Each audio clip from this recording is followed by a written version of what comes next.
Hey everybody, my name is Mark Eads, and I am a middle school guy from New Covenant Bible Church, and this is my friend Ben. Yes, I'm Ben Patterson, and I'm also a middle school guy, but we call it junior high in our parts. Yeah. And I work at Orchard Hill Church, and I've been going on 5 years. That's awesome. Tim Schmoyer had and I got a chance to meet each other at the Simply Youth Ministry Conference, and I've been following Tim with some of the other stuff, what he's done on YouTube and stuff. I enjoy his material so much, and as we were talking, we started to talk a little bit about being in a healthy church and realizing that maybe there's a lot of folks who kind of struggling in their church environment and how to make it be a part of a healthy church and what is a healthy church. And so Tim asked whether or not I would be willing to kind of address that. And I said, I got a good friend of mine, Ben, who's also kind of in that same boat, enjoying a healthy church environment. And we thought we'd present you guys just some thoughts and some ideas and answers to some questions about being a part of a healthy church. And the intention after this video is that you can walk away encouraged, no matter what your situation, that you can create a healthy ministry environment right where you're at. Life in Student Ministry. Conversation among youth workers. Tim sent some questions for us to kind of chew on and everything else, and we try to answer. We've been talking a little bit about it and stuff. So the first question is I love this one, is what's a healthy church ministry? What does that look like to you? First thing that I think of is team. A healthy church ministry is a team. It's working together. It's only going to go as fast as it has trust for its teammates. Yeah. And that's a key word in my mind, is the whole concept of trust. Right. You've got to have that trust to be able to do anything, literally. And I think in a healthy church, there's a leadership that's like that. You're not going to have a perfect environment. You're not going to have a perfect group of people. In fact, I've heard somebody say, if you find a perfect church, whatever you do, don't join it. It doesn't exist. Yeah. We're not going to be in that, but the idea of being around people who are trying to do so much. One of the things that I think of a really good, healthy church is the idea that you think outside of your particular responsibility. Now, we've got responsibilities, junior high, middle school kids, and it demands a lot on us. But as soon as we think that's all it is about, I think we get ourselves in trouble. Yeah, because it's easy to silo yourself and think that you've got the most important job in the church, when in fact, remember that word, team and trust, and you've got to work with other people. And perfection doesn't exist, so the more you focus on what is working, what is right, the better you're going to be. And as well as getting to know each other and what each other's doing. Our children's ministry and I, we don't just consider ourselves professional working together, we're actually good friends. And as well as our team also considers each other as friends. They do things outside of ministry stuff. And I think that's part of a good, healthy environment. You know what is going on in their families. You know what their kids enjoy. You know certain activities that are happening.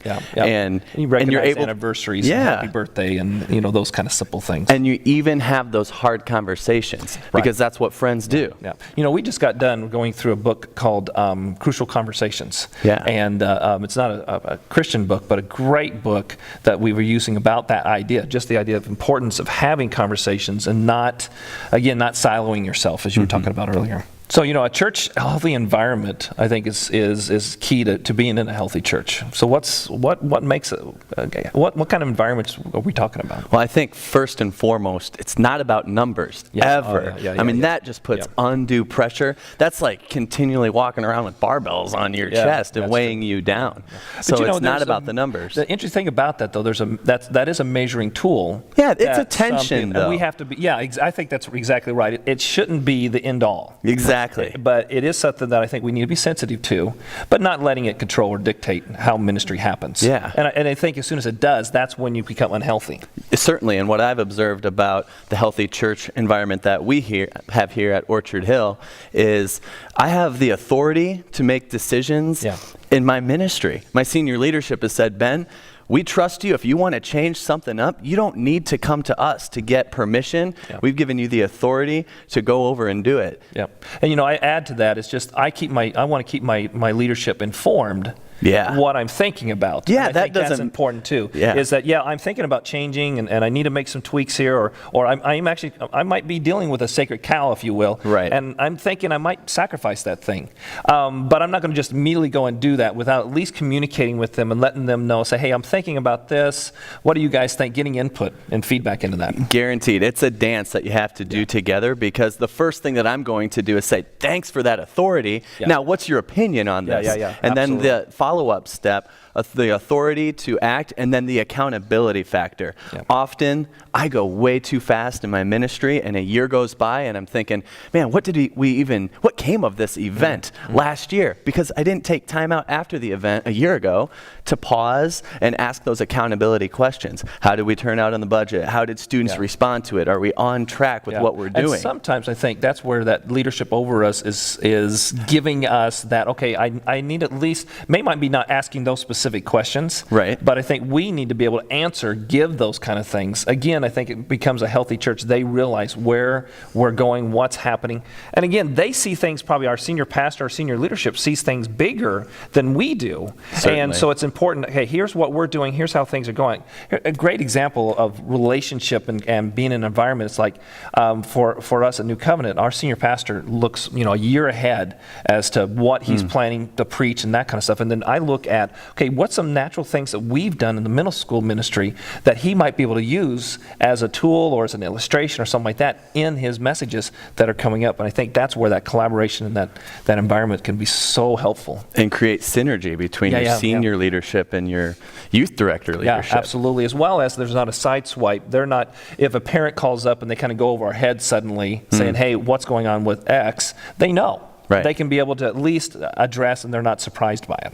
Great. That's important stuff, I think. Being in a healthy church, what role do we play personally in being in a healthy church? What contributing to it is, I think, a key part of this is that it's as you were talking about earlier, it's a team dynamic, trusting each other and stuff. But what are we personally as youth pastors? What should we be focused on? Now, I know this might be hard to believe, but the first lesson that I had to learn was, I'm not Superman. You're not Superman, Ben. You can't do everything. The world isn't waiting for you to save it. Yeah, exactly. I know. And I think sometimes I still roll out of the rack each morning having to defeat that lie. But there are many people who are willing to help, and your role is to connect them.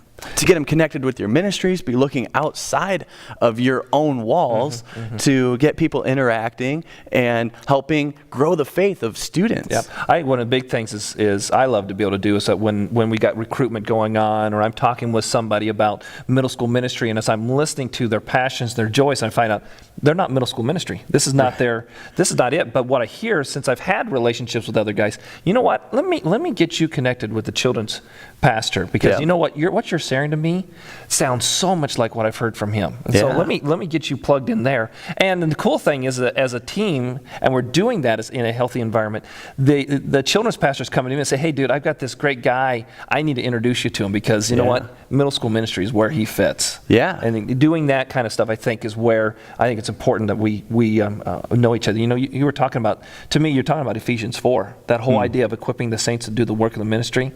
As soon as we think we're the Superman, we're the Lone Rangers, we're in charge and stuff like that, I think we're going counter God's word, especially in roles we're in as equipping others. We stagnate the possibility of people doing what God's called them to do. And you hit on the volunteers aspect, but I think too, from the students' point of view, I'm encouraging students to get plugged in, become a shepherd at the Bible school, volunteer at a children's Sunday morning Sunday school, and get them into that role where they're mentoring other students and in relationships with other adults in those ministries to help grow them. I totally agree with you. Thanks for watching this video from Life in Student Ministry. Find us online at studentministry.org and facebook.com/studentministry.